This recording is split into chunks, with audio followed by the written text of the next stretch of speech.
De verdad que cuando pensamos y vemos videos como estos de ayudar, el amor no lleva tanto protocolo y tanta cosa. Hay que ver necesidades, identificarlas y llenarlas. Tanto que podemos hacer, así que quisiéramos animarte. Si alrededor tuyo hay muchas personas en necesidad, pues llénalas. Eso realmente cambia mucho las vidas. Continuamos con nuestra tercera semana de la serie Linderos y ha sido realmente una bendición. Les estaba comentando en reuniones anteriores que esta semana que pasó, entró una persona a la oficina, un hombre de nuestra iglesia, sin cita, no tenía el consejería programada, llegó, inmediatamente me buscó y una de las cosas que me dijo es: necesito hablar. Inmediatamente pues empezamos a conversar y él empezó a vomitar, a sacar todo lo que él tenía guardado acerca de áreas de su vida.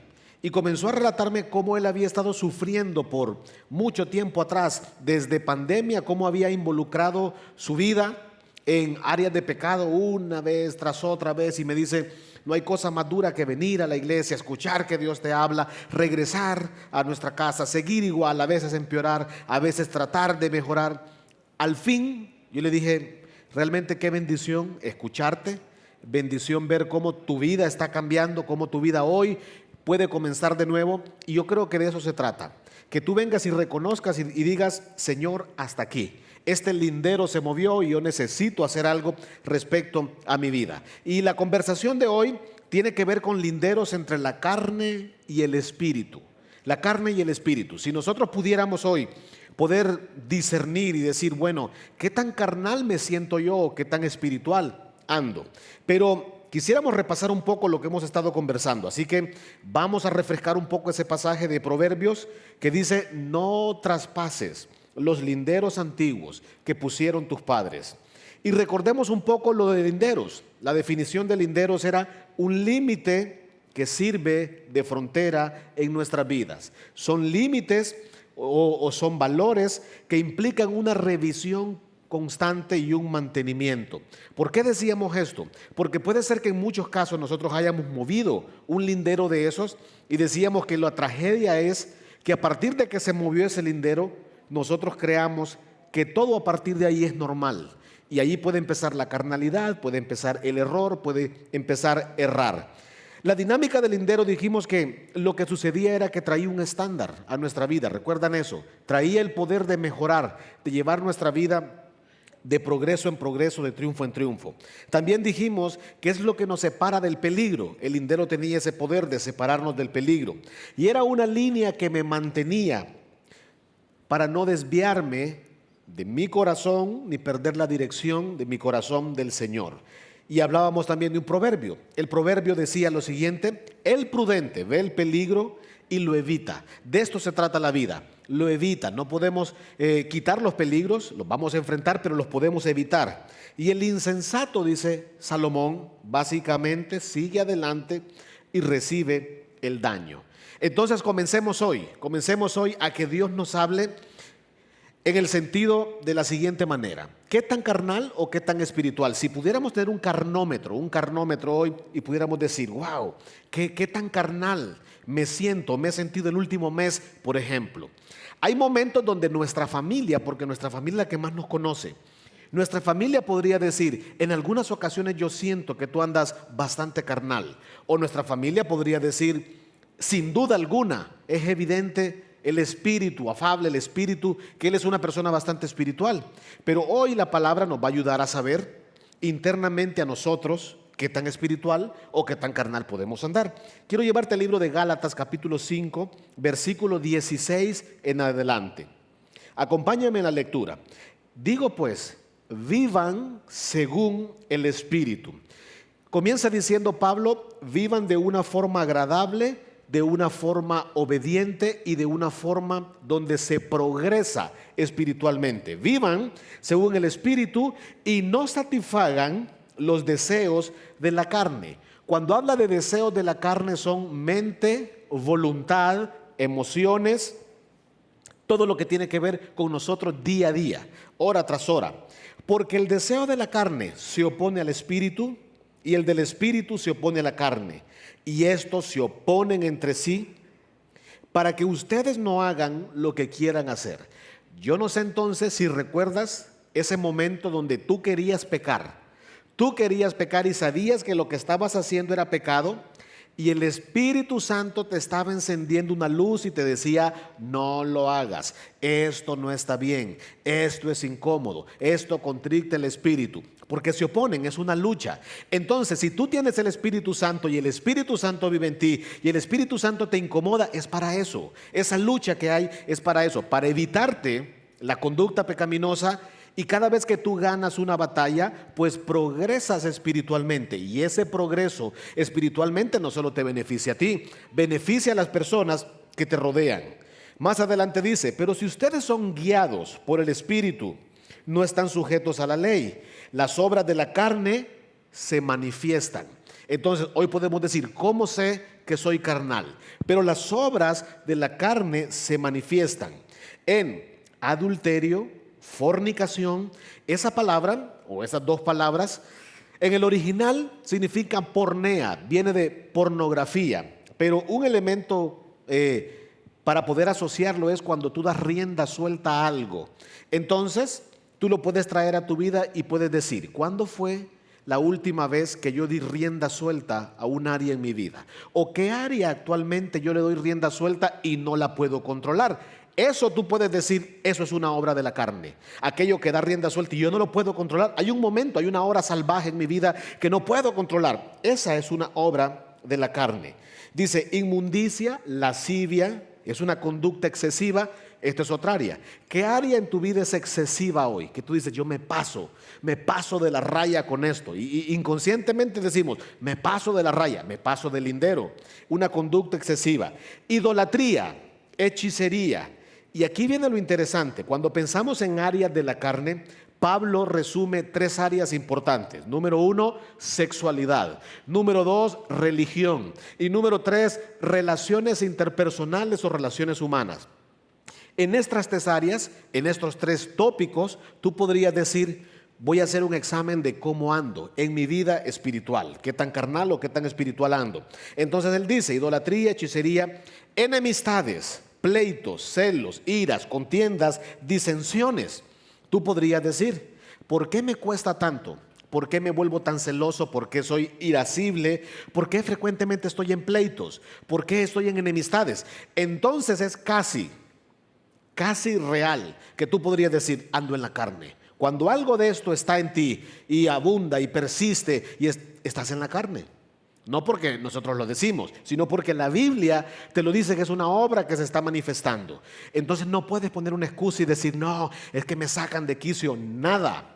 La Biblia dice que andas en ese momento en la carne. Y después lo que dice la Biblia es disensiones. Y ya empieza a algo más profundo como las herejías. Cuando ya empiezas a tomar la palabra y empiezas a decir cualquier disparate, y no solo lo dices, sino empiezas a vivir en base a eso que tú ya empezaste a decir, y es cuando uno se desvía y empieza a naufragar en la fe. Pero hay algo más profundo todavía. Dice, envidias, homicidios. Dicen, no, yo no mataría a alguien. Lo que la Biblia y Pablo está diciendo es que tal vez tú dices que hoy no vas a matar a alguien, no vas a cometer un homicidio, pero la persona carnal, cuando deja que la carne lo gobierne, lo que está diciendo la Biblia es que el recorrido puede llevarte a convertirte en una persona irreconocible que tú nunca pudiste imaginar en tu propia vida.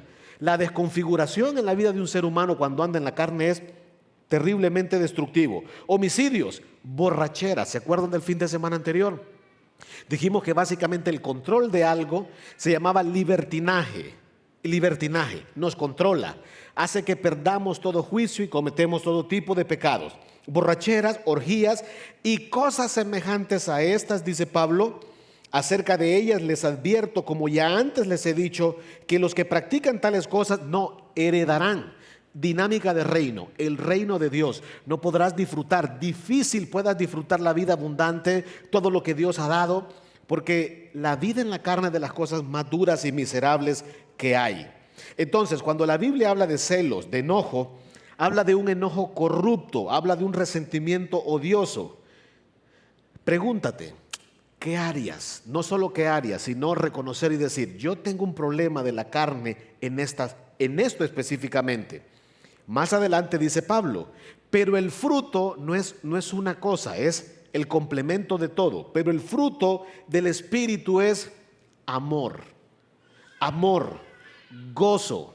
Y no es un gozo, grábate eso, que se logra producto de algo. Es un gozo que viene adentro y nadie te lo puede quitar. Amor tiene que ver con una capacidad para relacionarte con los demás a una altura sobrenatural. Paz. Cuando la gente dice, yo realmente no comprendo a esta persona por todo lo que está pasando, en las situaciones en las que está, la tranquilidad y la serenidad, la comprensión de que Dios está al control, es difícil.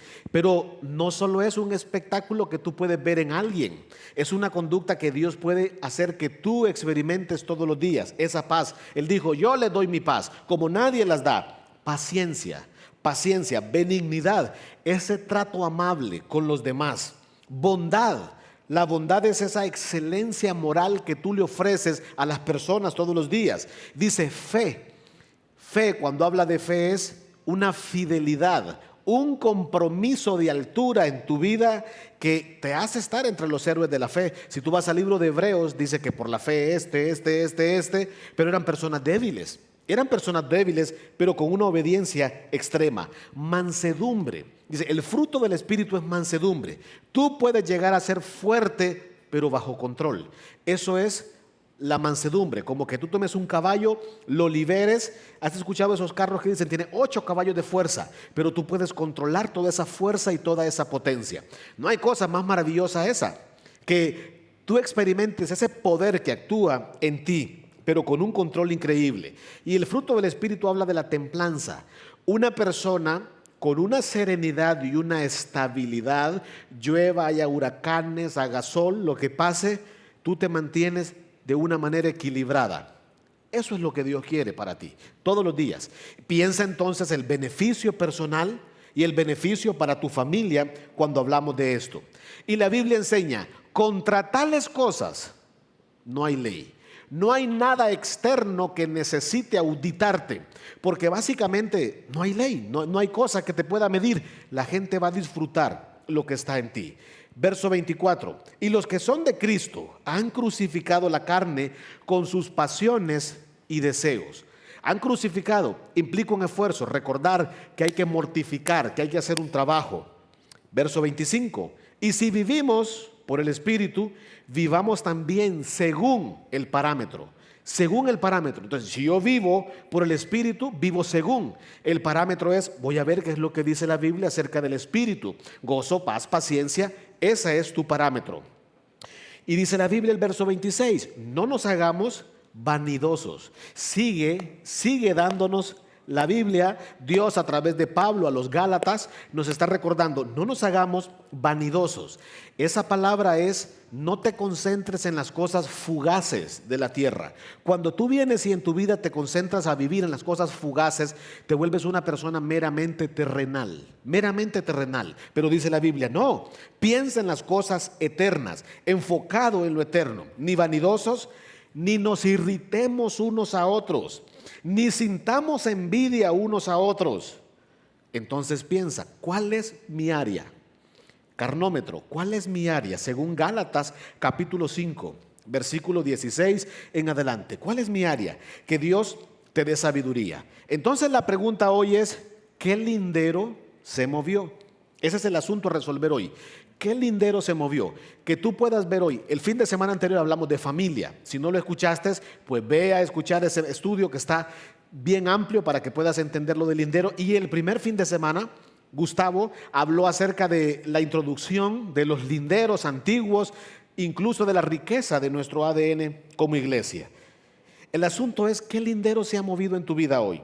Para eso, quiero llevarte a una historia en Génesis, capítulo 35, y vamos a hablar de un hombre que yo creo que nos vamos a identificar, un hombre común, un hombre que lidia en un contexto de una mamá permisiva, de una mamá donde esta mamá se parcializó con un hijo, tenía un consentido y entonces el otro papá tenía otro consentido, al punto que cometieron una locura, y eso le llevó a que dos hermanos tuvieran una enemistad, que se generara un conflicto familiar lo que hacemos los padres cuando movemos un lindero.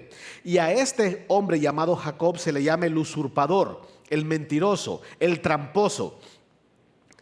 Lo que le esperaba básicamente a Jacob es: tú no eres una persona confiable. Se encuentra con Dios, Dios lo restaura, Dios lo anima, pero como todos, fácilmente se nos olvida. Fácilmente se nos olvida lo que Dios ha hecho.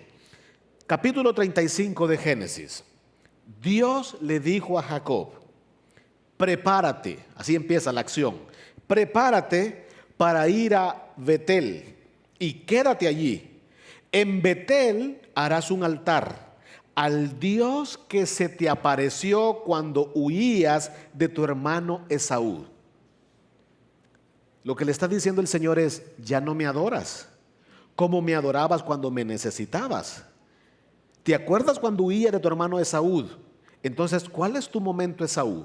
Tu momento Esaú puede ser cuando has estado con una prueba tremenda, con un problema financiero hasta el cuello, con un problema relacional, con un problema de trabajo. Ese momento donde tú le has dicho a Dios: Dios, por favor, ayúdame. Y Dios se muestra. Wow, pero fácilmente se te olvida. Y le dice Dios: ve por favor a Betel y adórame de la misma manera como cuando se te apareció. ¿Te acuerdas? Y le dice: prepárate. Viene la reacción de Jacob y dice: entonces Jacob dijo a su familia y a todos los que estaban con él, grupo de personas, mucha gente, una comunidad: desháganse de los dioses ajenos que hay entre ustedes, purifíquense y cámbiense de ropa, desháganse de los dioses ajenos que hay entre ustedes, idolatría, desháganse, purifíquense es santifíquense y cámbiense de ropa. Cuando dice cámbiense de ropa, habla de carácter. Cuando tú lees en la Biblia, cámbiense de ropa. Efesios capítulo 4, versículo 22 al 24 dice: despojaos del viejo hombre, ese hombre viciado, despojaos, revístanse del nuevo hombre, revístanse de amor, cámbiense de ropa y preparémonos para ir a Betel. Allí haré un altar a Dios, que me respondió, ¿a dónde? En el día de mi angustia, y que me ha acompañado por donde quiera que he andado. Él empieza a recordar: wow, yo tenía un tipo de adoración a Dios, un agradecimiento, lo he perdido. Pero esto de regresar a Betel me recuerda que Dios ha estado conmigo. Dios está contigo hoy. Independientemente de lo que estés atravesando, Dios está contigo hoy. Pero necesitas recordar ese Dios de esos momentos, Esaú, cómo se te ha parecido, cómo ha estado allí. Verso 4. Entonces ellos entregaron a Jacob todos los dioses ajenos que habían en su poder y los zarcillos que llevaban en las orejas. Cuando yo leo el pasaje, digo: pero entonces Jacob no se dio cuenta. ¿Acaso Jacob no se dio cuenta que la familia y la gente que lo rodeaba, la comunidad, se había llenado de idolatría? ¿Acaso no sabía? ¿Acaso tú no te vas dando cuenta? Claro que te das cuenta. Ves a tu familia. Eso es cuando se mueve un lindero. Se va moviendo poco a poco. Se va moviendo poco a poco. El punto es que tú lo vas viendo normal. Esto es normal. Esto es normal. Y lo que me impacta de este pasaje es que dice: y le entregaron a Jacob todos los dioses ajenos. Hay dos maneras de idolatría en la Biblia. Cuando la gente iba a los lugares altos es lugares diseñados para ir a adorar a dioses falsos.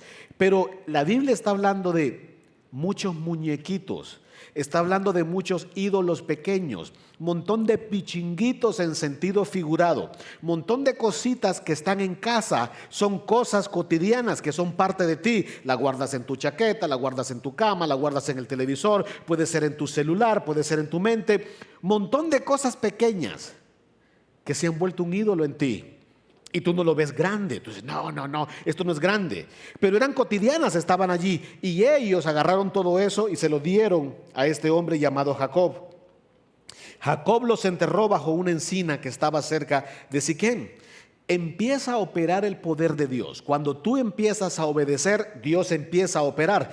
Y Dios empieza a mostrarse. Verso 5.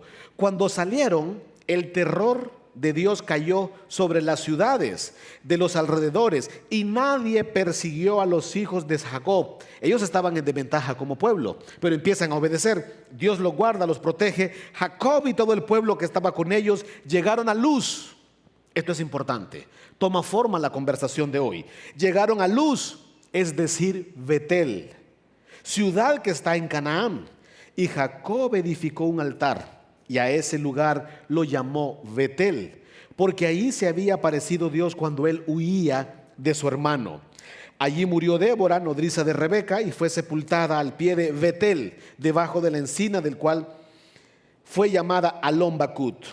Verso 9. Y una vez más Dios se le apareció a Jacob cuando volvió de Padán Aram. ¿Y qué? Y lo bendijo. Y lo bendijo. ¿Te acuerdas? Linderos agregan valor. Linderos agregan estándar. Linderos, bendición. Y Dios lo bendijo, y no solo eso, le dijo: tu nombre ya no se llamará usurpador, tu nombre ya no se llamará trampa, tu nombre ya no se llamará impostor, ahora te llamarás Israel. Tu nombre se llamará Israel. Y ese fue su nombre. Y también le dijo: visión. Yo soy el Dios omnipotente, le dice. Reprodúcete y multiplícate. No sé cómo te sientes hoy. ¿Te sientes en decrecimiento? ¿Te sientes estancado?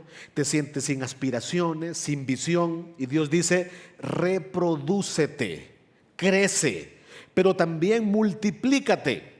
Multiplicamos de crecimiento o crecimiento. Multiplicamos amabilidad o multiplicamos egoísmo, multiplicamos amor, multiplicamos ira. ¿Qué multiplicamos? Reprodúcete y multiplícate.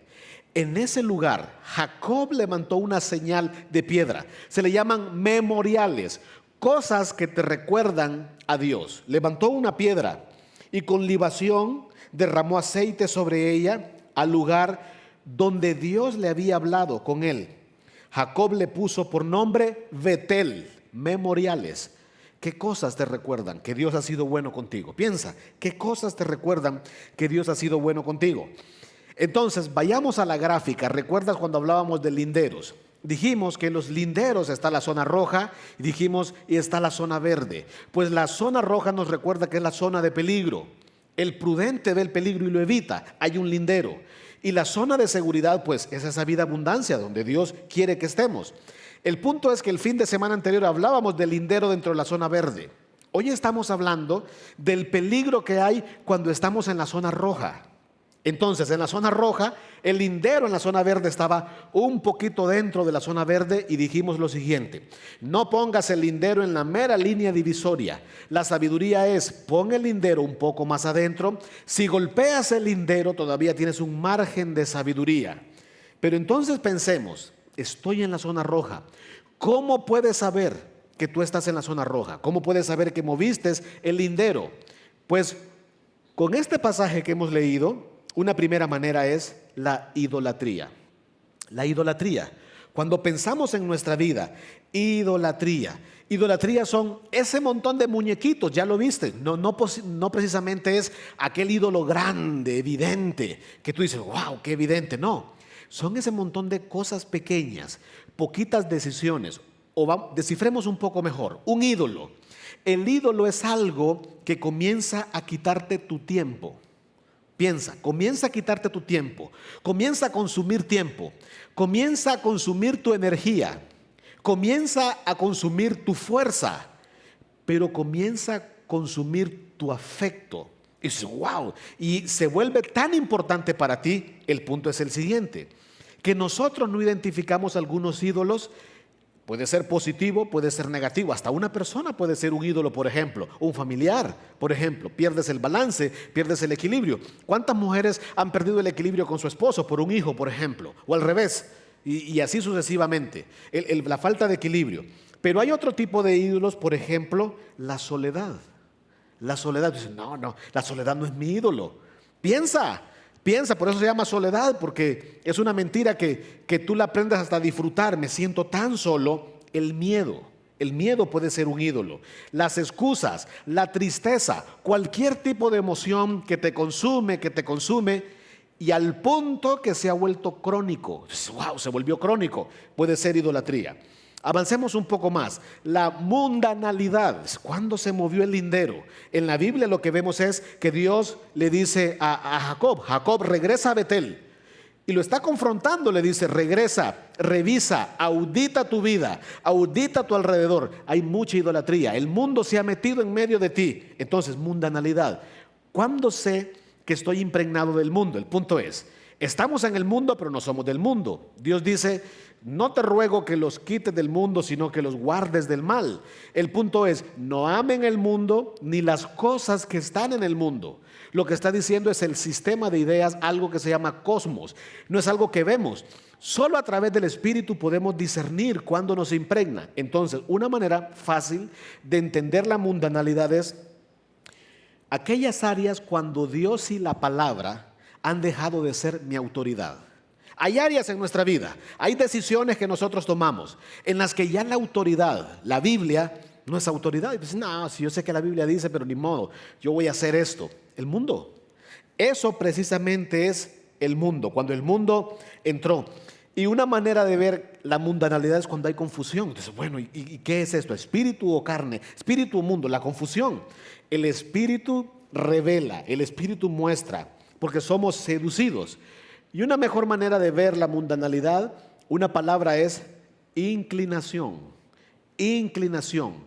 Cuando fácilmente tú te vas inclinando, por eso dice la Biblia, agua y aceite no pueden estar. Te vas inclinando tu esfuerzo, tu afecto, las cosas hacia las cosas del mundo. O sea, no honran a Dios, te inclinas y no te vas dando cuenta. Otro elemento, la autosuficiencia. La autosuficiencia. Esos momentos cuando dices: yo reconozco que Dios ha estado conmigo, yo reconozco que Dios es poderoso, pero hay meses y semanas donde te olvidas de Dios y piensas mucho en tu experiencia, piensas mucho en tu esfuerzo, te olvidas de esos momentos de Esaú, y es el momento cuando necesitas regresar a Betel, necesitas regresar a recordar cuán bueno ha sido Dios. La autosuficiencia es arrogancia. La autosuficiencia es creerte que no necesitas de Dios. Cuando te sientes seguro, y es natural, te sientes seguro, te olvidas de Dios. Ese es el gran lío que tendremos el resto de nuestra vida, estar luchando porque se opone la carne y el espíritu.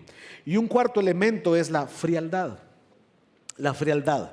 No te importa reunirte, si vienes o no vienes, si aplicas los principios, no te importa. La frialdad es una vida básicamente sin adoración. La frialdad.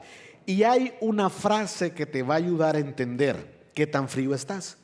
La frase es: no me importa. No me importa. Entonces, cuando no te importa, no hay cambio. Es como cuando tú dices: ese árbol se va a caer, no me importa. Ese carro anda con un ruido, no me importa. Pero eso te hace daño, no me importa. Frialdad. Esa es la frialdad. Y yo creo que esa zona es bastante peligrosa. La frialdad. No me importa, no me importa. Entonces, no nos quedemos allí en la zona roja. Miremos cómo Dios quiere que nosotros nos movamos a la zona verde. Entonces, lo que Dios hace es lo siguiente. Le dice a Jacob: Jacob, regresa. Regresa a Betel. Y en nuestra gráfica hemos puesto ahí una flecha que en Dios lo podemos hacer. No te quedes culpando, castigándote lo mal que te has portado estando en la zona roja. Muévete. Dios con una conversación le dice a Jacob: Jacob, no vengo a acusarte, solo muévete. Muévete a Betel. Betel es luz. Lo que Dios está diciendo es: pon la luz. Lámpara es a mi pies tu palabra. Las áreas de pecado, las áreas que están rebeldes en nuestra vida, lo que ocupan es la luz de Dios que alumbre. Levántate y resplandece porque ha llegado tu luz. Y también Betel es casa de Dios. Regresa a casa de Dios. Cada vez que nosotros regresamos a Dios, piensa en el hijo pródigo, brazos abiertos. En la casa de Dios hay fiesta. El hijo pródigo es una historia maravillosa, pero no solo se trata del hijo pródigo, se trata del padre pródigo. Lo que sucede cuando un hijo reconoce su pecado y vuelve a Dios. Dios no te va a defraudar. Y Dios le dice a Jacob: Jacob, regresa a Betel. ¿Qué necesitamos en ese trayecto para regresar a Betel? Porque sabemos que en la zona de seguridad hay abundancia y bendición. ¿Qué necesitamos? Número 1, evaluación. Necesitas evaluar. Cuando Dios le dice a Jacob, Jacob, regresa a Betel, inmediatamente Jacob sabe que es regresar a Betel. Y él sabe que tienen que purificarse, él sabe que tienen que hacer cosas. Evaluación. La evaluación sería, ¿qué dioses? ¿Qué diosesitos? ¿Qué pichinguitos en sentido figurado y metafórico? ¿Qué pichinguitos, qué muñequitos están robando en tu vida tu afecto? Piensa, porque eso es un drama muy serio en tu vida, la idolatría. Segundo, la confesión. La confesión, el abrir nuestra vida como hizo este hombre. Llegó a la oficina deshecho, desarmado y salió con otra actitud. Y la confesión, grábate esto, no solo es para mostrar qué maduro y qué humilde. La confesión, uno de los elementos que tienes para quitarte la carga, para recordarte que Dios te ha sanado, que Dios te ha salvado. Segundo elemento de la confesión, para darte dirección, mostrarte el camino de regreso a casa y la sanidad que hay a través de la confesión. Por eso dice el apóstol Santiago, confiésense vuestras ofensas unos a otros y oren unos por otros y sanarán. La confesión. Y esta gente me impacta. Esta gente va donde Jacob sin vergüenza, sin pena y le dicen, o tal vez, porque confesar no es fácil, pero en humildad van y le entregan todo lo que ellos tenían allí guardado. Allí comienza a operar la bendición, en la confesión, cuando nos hacemos vulnerables. 3, santificación. Vamos regreso a Betel, la santificación. La santificación tiene que ver con purificarse, tiene que ver con cambiar de ropa, tiene que ver con evaluar el carácter. Purificarse y cambiarse de ropa es cambio de actitud. Cambiarse de ropa es salir de este lugar y decir, yo tendré una nueva actitud en mi vida.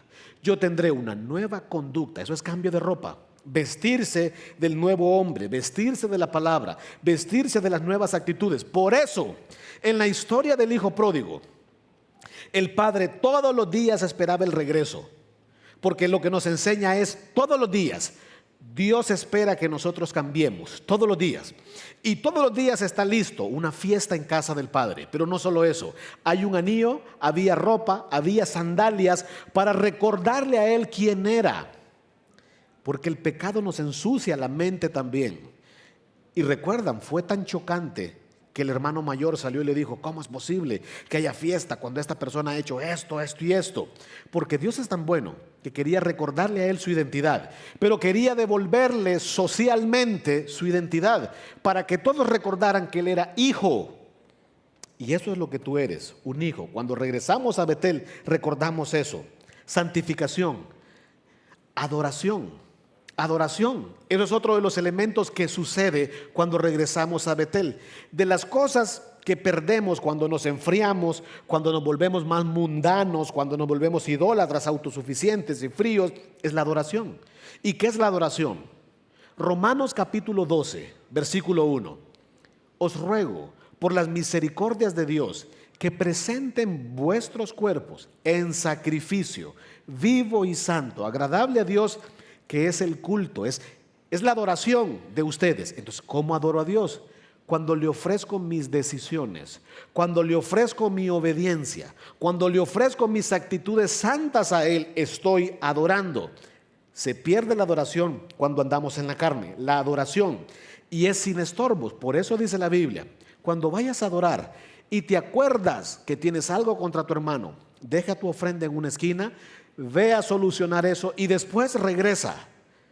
En otras palabras, aún las relaciones interpersonales tienen estorbo. Aún Santiago dice, para que sus oraciones, Pedro también, no sean estorbadas, la adoración. Entonces, cuando yo adoro a Dios y cuando obedezco, es allí, en ese altar de adoración, donde hago morir mi orgullo y mi vanidad. Adoración. ¿Y qué sucede después de la adoración? Camino a Betel, camino a casa de luz, casa de Dios, lo que se llama comunión. Cuando tú pecas, Satanás quiere que se rompan dos cosas: la comunión con Dios y la comunión con las personas que tú ofendes. La comunión. Por eso es que uno se aísla, se entristece, anda a la defensiva, se vuelve defensivo cuando pecamos. La comunión, el tener vida comunitaria, relaciones profundas con otros, de las cosas más maravillosas. Por eso Dios dice en el Nuevo Testamento, antes había un sacerdote que hacía un sacrificio para que tú tuvieras acceso a Dios. Jesús vino y quitó el velo y dice, a través de Jesús tú tienes acceso a la adoración, a la comunión con Dios. Satanás no quiere eso. Satanás sabe lo que sucede cuando tú te acercas a Dios. Satanás no quiere que tú crezcas espiritualmente. Una manera de ejemplificar la comunión con Dios es la cena del Señor. La cena del Señor es la Eucaristía. Eu es bueno, agradecimiento, dar gracias. Eso es celebración, dar gracias. Proclamar su muerte, proclamar que Él resucitó, proclamar que me salvó, proclamar que Él volverá otra vez, proclamar que Él va a regresar por nosotros y que nuestro futuro está en Él. Pero también la Eucaristía y la Cena del Señor es básicamente tener una conciencia del favor de Dios todos los días. Por eso el Señor dice, las veces que lo puedan hacer, háganlo, porque es purificador. Conciencia de que yo era un esclavo en Egipto y me salvó. Conciencia que yo no tenía futuro y Él me ha dado un futuro. Conciencia que Él me ha llamado a tener una vida abundante. Ser conscientes. Cuando pensamos en la cena del Señor, en el pan, Él les dijo, este es mi cuerpo. El pan, para que sea pan, se necesita trigo. El trigo se necesitaba triturarlo, mezclarlo con agua, que se hiciera masa, pero todavía golpear la masa para poder hacer el pan. Y después llevarlo a un horno a temperaturas calientes para que salga un pan. Eso es lo que pasó con el cuerpo de Cristo. Y la sangre, tuvo que haber un fruto. No había mucha tecnología. Separaban en el fruto para que fuera líquido. La sangre, el cuerpo del Señor fue destruido y esa sangre que fue derramada aparentemente una tragedia fue la que nos salvó. Y hubo algo que se llama levadura en el pan, levadura. Levadura es corrupción. Leudar la masa es corrupción. Hay dos elementos, fariseos o corrupción. Cuando Jesús es crucificado, Él se hace pecado por ti y por mí para que tengamos vida eterna. Lo que queremos hacer hoy es participar de la cena del Señor. Y yo lo que quisiera animarte es que si no has aceptado a Jesús como tu Salvador, hoy le puedas decir, Señor, este es mi primer día, donde yo voy a entender que tú me has salvado, que el cielo es gratis, que yo estaba perdido, pero al escuchar que tú has muerto por mí, resucitaste por mí y me das vida eterna, yo quiero participar del banquete. Yo te quiero aceptar como mi único y suficiente Salvador. Díselo. Señor Jesús, yo acepto que soy un pecador. Reconozco que puedo ser salvo a través de lo que tú hiciste, tu sangre y tu cuerpo. Y te acepto como mi único y suficiente Salvador. Díselo. Créelo. Juan 6:35. Jesús dijo, yo soy el pan de vida. El que viene a mí nunca tendrá hambre. El que en mí cree no tendrá sed jamás. Verso 40. Y esta es la voluntad del que me ha enviado, que todo aquel que vea al Hijo y cree en Él tenga vida eterna, y yo lo resucitaré en el día postrero. Fíjate cómo vamos a concluir. Linderos en su lugar es igual a bendición. Estábamos en la zona roja, pero regresamos a Betel. Linderos en su lugar es igual a bendición. Quiero pedirte entonces que te pongas de pie, que tomes el pan y que tomes este líquido y que puedas cerrar tus ojos.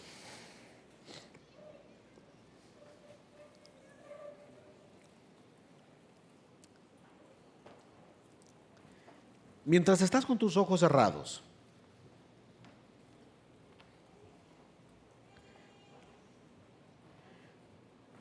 yo te pregunto, comencemos de la siguiente manera. ¿Cuál recuerdas tú que ha sido en tu vida un momento Esaú?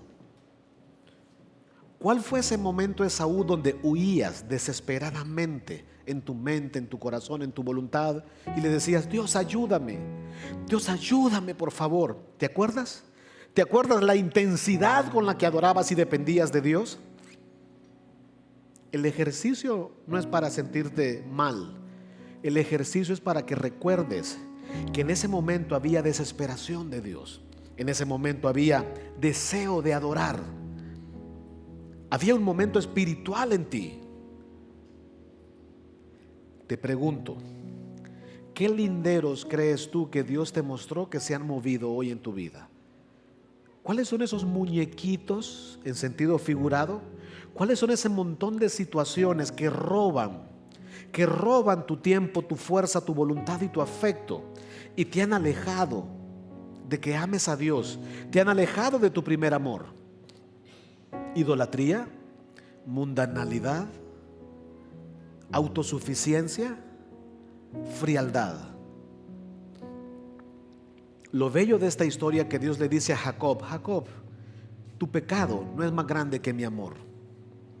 Te llamarás Israel, reprodúcete, multiplícate, pero vuelve a Betel, vuelve a tu primer amor, vuelve al agradecimiento, recompone esos linderos. ¿Te gustaría? Evaluación, análisis, esa auditoría personal de decir: Dios, esto no está bien. Santificación, cambio de ropa, nuevas actitudes, nuevas decisiones. Que tú anheles esa adoración. Señor, quiero adorarte como cuando tenía mi primer amor, cuando estaba tan emocionado. ¿Y sabes qué? Pues participar de la comunión, de la cena del Señor. Hoy es un buen momento para decirle al Señor: Señor, gracias. Adóralo. Dile: Señor, gracias. Agradécele por tanto en tu vida. No te concentres en las cosas malas, en aquellas cosas que hoy Dios ha mostrado a corregir. Eso lo que tienes que hacer es volverte obediente hoy. Pero lo más grande es que has regresado a Betel. Lo más agradable es que estás adorando a tu Dios. En esta actitud de adoración, dile: Señor, gracias por tu cuerpo, porque fue triturado por mí para darme vida eterna. Comamos.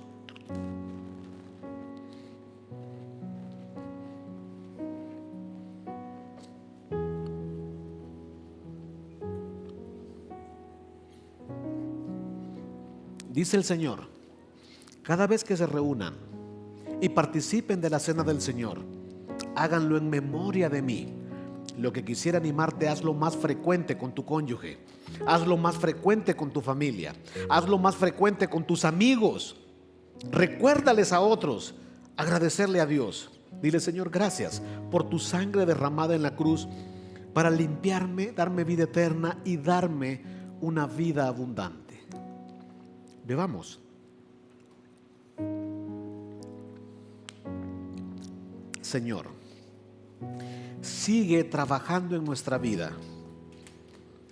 Permite que este mismo momento ellos puedan estar siendo llenos de tu Espíritu, Señor. Que ellos puedan estar experimentando ese gozo, esa paz, esa templanza, esa bondad, esa serenidad, esa mansedumbre, ese amor que vienen de ti. Permite, Señor, que podamos salir de este lugar desafiados a disfrutar la vida, no solo a soportarla, a disfrutarla en ti espiritualmente. Gracias por tu amor y por tu misericordia, en el nombre de Cristo. Amén.